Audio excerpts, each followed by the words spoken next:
افلا يتدبرون القرآن ام على قلوب اقفالها، تو کیا یہ لوگ قرآن میں غور نہیں کرتے یا دلوں پر قفل لگ رہے ہیں؟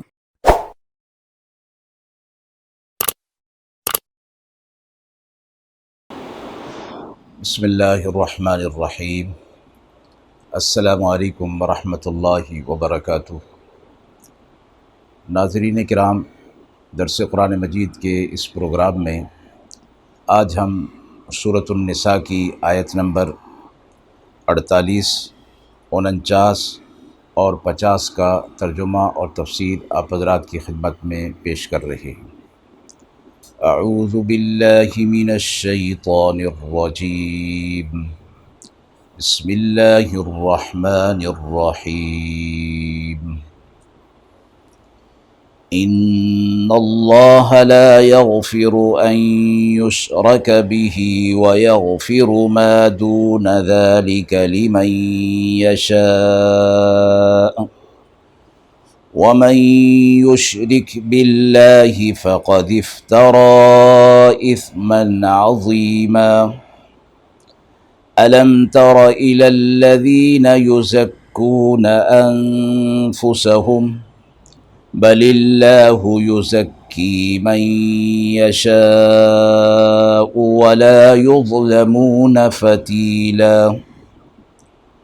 انظر كيف يفترون على الله الكذب وكفى به إثما مبينا۔ آیات مبارکہ کا ترجمہ ملاحظہ فرمائیں۔ بے شک اللہ مغفرت نہیں فرمائے گا اس کی جو شریک کرے اس کے ساتھ، اور اس سے نیچے کے جو گناہ ہوں گے وہ چاہے گا تو بخش دے گا، اور جس نے شریک ٹھہرایا اللہ کا اس نے بڑا گناہ سمیٹا۔ کیا تو نے نہیں دیکھا ان کو جو اپنے آپ کو پاکیزہ کہتے ہیں، بلکہ اللہ ہی جسے چاہتا ہے پاکیزہ کرتا ہے، اور ان پر ظلم نہ ہوگا دھاگے کے برابر بھی۔ دیکھیں کیسا باندھتے ہیں اللہ پر یہ جھوٹ، اور کافی ہے یہی گناہ واضح۔ آیت مبارکہ میں سے پہلی آیت میں شرک سے متعلق فرمایا گیا کہ اللہ شرک کرنے والے کی بخشش نہیں فرمائے گا۔ قرآن حدیث میں اس کی وضاحت بار بار ہو چکی، اور شرک کو ظلم عظیم فرمایا گیا۔ ان الشرک لظلم عظیم۔ شرک کسے کہتے ہیں؟ جس کا ظاہری لفظی معنی تو یہی ہے کہ اللہ کی ذات اور صفات میں کسی اور کو شریک کرنا، اور پھر اس کی کئی قسمیں ہیں۔ علم میں شریک ٹھہرانا، اللہ کا جیسا علم ہے ویسا کسی اور کا علم سمجھنا، اور اس بات کا اعتقاد اور عقیدہ رکھنا کہ کسی کو، کسی بزرگ کو، کسی بڑے کو ہمارے ہر حال کی ہر وقت خبر ہو سکتی ہے، اور وہ ہمارے حال سے واقف ہو سکتے ہیں۔ نجومی وغیرہ جو غیب کی خبریں دینے والے ہیں، ان سے کسی بات کا دریافت کرنا اور پھر اس پر یقین کر لینا، یا کسی کو دور سے پکارنا اور یہ سمجھنا کہ وہ ہماری آواز اس تک پہنچ گئی اور اس نے ہماری بات سن لی، یا کسی کے نام کا روزہ رکھنا۔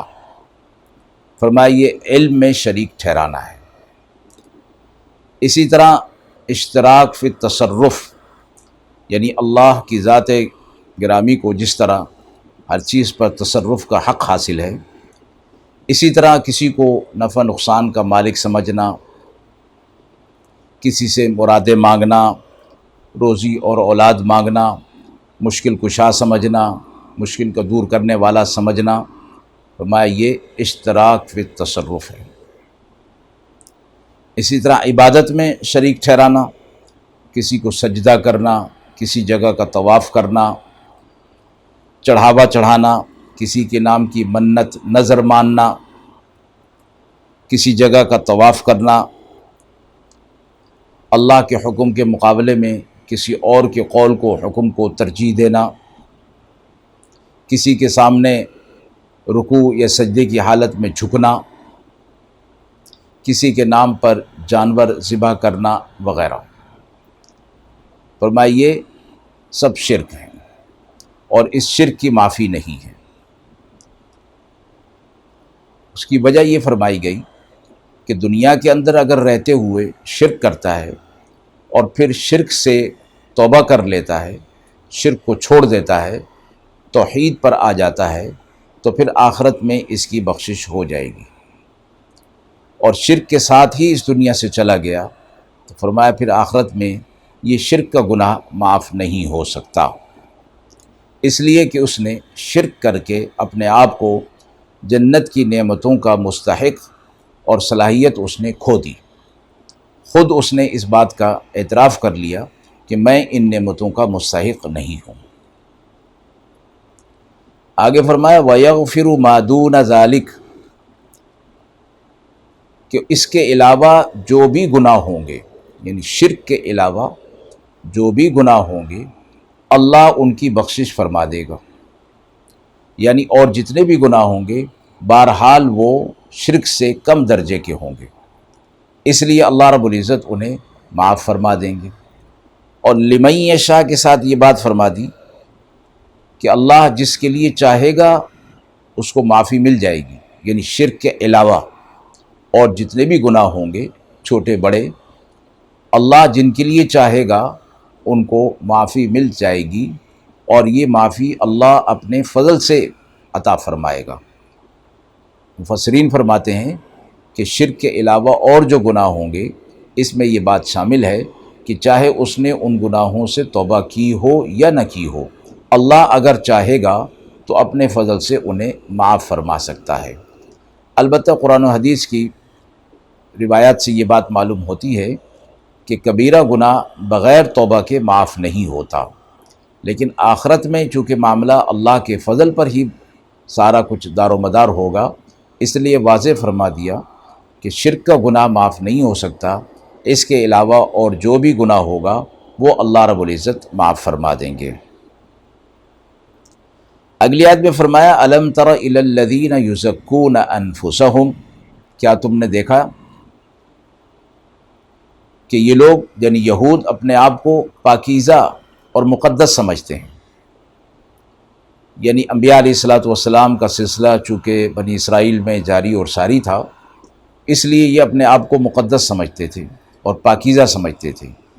تو فرمایا گیا کہ پاکیزہ پاک کرنا اللہ جسے چاہتا ہے پاک کرتا ہے، اسی وجہ سے فرمایا گیا کہ اپنی بڑائی، اپنی تعریف، اپنی مدح دوسروں کے سامنے بیان کرنا جائز نہیں ہے۔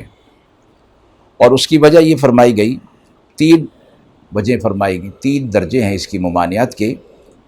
نمبر ایک، اپنی مدح اور اپنی تعریف کا اکثر سبب کبر اور عجب ہوا کرتا ہے، یعنی تکبر، بڑائی، اور فرمایا اس کی تو ممانعت ہے، تکبر نہیں ہو سکتا۔ اور دوسری وجہ یہ فرمائی کہ خاتمہ خیر پر ہوگا یا شر پر ہوگا اس کا حال اللہ کے علاوہ کسی کو معلوم نہیں ہے۔ جب اس حقیقت حال کا علم اللہ کے علاوہ کسی کو نہیں تو پھر اپنی تعریف کی کوئی وجہ نہیں ہے۔ ایک روایت میں آتا ہے کہ حضرت زینب رضی اللہ تعالی عنہا فرماتی ہیں کہ آپ صلی اللہ علیہ وسلم نے مجھ سے پوچھا تمہارا نام کیا ہے؟ تو اس وقت میرا نام برہ تھا، جس کا معنی ہوتا ہے گناہوں سے پاک۔ آپ صلی اللہ علیہ وسلم نے فرمایا اللہ جسے چاہتا ہے پاک کرتا ہے، تم اپنے آپ کو پاکیزہ نہ کہو۔ اور پھر آپ صلی اللہ علیہ وسلم نے میرا نام زینب رکھا۔ ممانعت کی تیسری وجہ یہ فرمائی کہ اکثر اس طرح کا دعویٰ کرنے والے اور اپنے آپ کو نقائص اور عیوب سے پاک سمجھنے والے لوگوں کے متعلق یہ بات ہو جاتی ہے کہ یہ لوگ بڑے لوگ ہیں اور اللہ کے ہاں ان کا بڑا درجہ ہے اور ان کے اندر کوئی گناہ نہیں ہے، جبکہ ایسی بات نہیں۔ انسان بہرحال کتنا ہی بڑا ولی کیوں نہ ہو، اس کے اندر نقائص، عیوب اور گناہ ہوتے ہیں، اس لیے اپنی تعریف کرنا منع فرمایا گیا۔ البتہ فرمایا کہ یہ چیزیں موجود نہ ہوں تو نعمت کے اظہار کے طور پر اپنی تعریف اور اپنی خوبی بیان کی جا سکتی ہے۔ قرآن مجید میں فرمایا وَأَمَّا بِنِعْمَةِ رَبِّكَ فَحَدِّثْ، اور جو اللہ نے تم پر نعمتیں کی ہیں ان کا اظہار کرو۔ اسی طرح فرمایا کہ جب اللہ کی نعمت کا اظہار مقصود ہو، یعنی وہ خوبی اللہ کی طرف سے دی گئی ہے، تو پھر اس وقت اپنی خوبی کا اظہار کیا جا سکتا ہے، یا اپنی پاک دامنی یا کسی عیب سے، الزام سے برات کا اظہار کرنا مقصود ہو، یا پھر اپنی پاکیزگی بیان کرنا اس صورت میں ہو کہ کوئی عیب لگ گیا، الزام لگ گیا مقدمہ کے اندر اور اپنی صفائی اور اپنی پاک دامنی پیش کرنی ہے، اس صورت میں اپنی خوبی اور اپنی پاکیزگی کو بیان کیا جا سکتا ہے۔ وآخر دعوانا ان الحمد للہ رب العالمین۔